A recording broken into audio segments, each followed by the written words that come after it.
to go and march in the prison of Jose Mampuru so that Advocate Difo can be released. The Minister of SAPS, Peggy Cele, and Ronald Lamula should hang themselves in shame. What they're doing to Difo is so inhumane. The shame is on our President Cyril Ramaphosa for taking Israel to court and defending the Palestinians, trying to look like a good Samaritan in the whole world. Yet Advocate Difo is in Jose Mampuru for useless charges. And shout out to Ubongani Masuku, who's owning SA Infotainment Podcast, for sharing this important information. Bongani was in conversation with Mbatsu, who's a former police, and spoke about Advocate Difo's situation. He spoke so good about Difo and said he's a kind and a selfless man who helped a lot of people that were treated unfairly during apartheid regime. Even after democracy, he's still helping people. He said Difo is a kind of a man who would wake up at 12 a.m. in the middle of the night and work.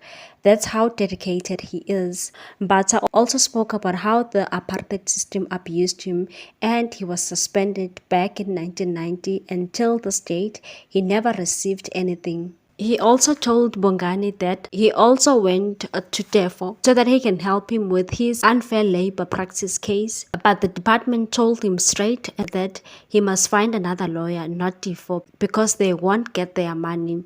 Before he was even arrested, the SAPS didn't want Difo because he loves black people and has helped a lot of people with labor issues, and most of them are always reinstated. This is why they are treating Difo like this, and said he was about to expose corruption in the Senzo Meyiwa murder trial case, and they are lying on Difo, and they also bought clients so that Difo can represent them. That is why he was accused of taking money from certain clients, and went on to say that Difo is a threat to the high generals. What hurts me the most in that conversation is that black officials in the SAPS are more oppressed than they were during apartheid. Batsu also said that even unions are not designed to help black people. They are always conniving with the state. Bongani asked if he has visited Difo in prison. He said he wants to, and they don't want Difo to be visited. They always make lame excuses so that he cannot be accessible. Bekele, the Minister of Police, won't allow him to be visited because Difo knows a lot of information with regards to Senzo Meyiwa's case, and Cele doesn't know what information he has. That is why they are treating him like a monster. He also mentioned that Difo is not communicating with anyone who's outside. Bongani also revealed that they are not allowing anyone who's visiting Difo to bring anything for him. The former police also said that there's only one reason for that, because Difo is not only a threat to some individuals, but is also a threat to core of this country. He's not appearing in our constitution. He's suffering so much in this so-called constitution. He is even appearing only in Jose Mampuru prison courts, and it's very difficult to see him. Mbatu went on to say that he's receiving the worst treatment, and it's for the very first time hearing someone that is appearing in prison courts who's not even a terrorist, and his family is going through the most. Bongani also said one of his children is not going to school because Difo's wife is struggling financially since their father has been arrested. This is truly heartbreaking. Mbatu also shared a very painful story and said he lost 4 children. He had 5 children and didn't even bury his kids. And if he can get his money from the government, he'd love to help Difo. Bongani also had a long conversation with Patricia Mashali, talking about a 375 docket and a lot of shenanigans that are happening in that Senzo Meyiwa case.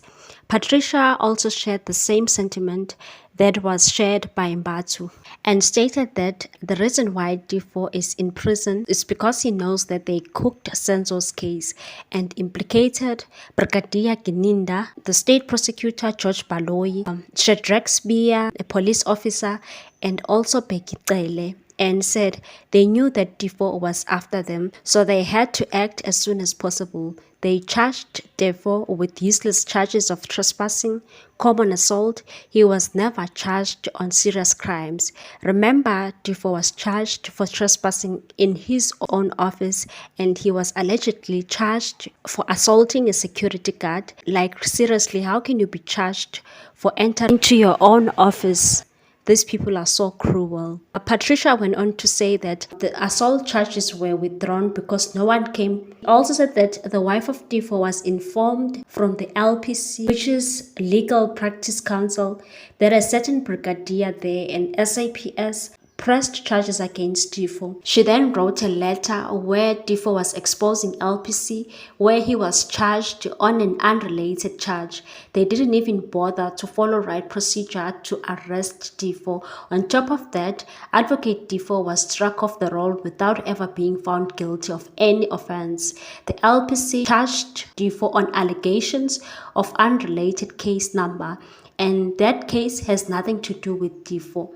Apparently, Gininda opened this case against Defo last Thursday on 15 February, the very same case that was withdrawn against Advocate Defo, a 2016 case, and he was never found guilty. Patricia also revealed that they want Advocate Defo to drop charges against Gininda and Begitele so that they can release him, and went on to say that they are now gunning for Advocate Mngomezulu for representing accused number 1 and 2, which is Ubongani Ntanzi and Sibiya, in the trial within a trial of Senzo Meyiwa, and said they called his daughter without his knowledge. They then told her to come and testify against his father, and the daughter refused. That's why they couldn't proceed with the case.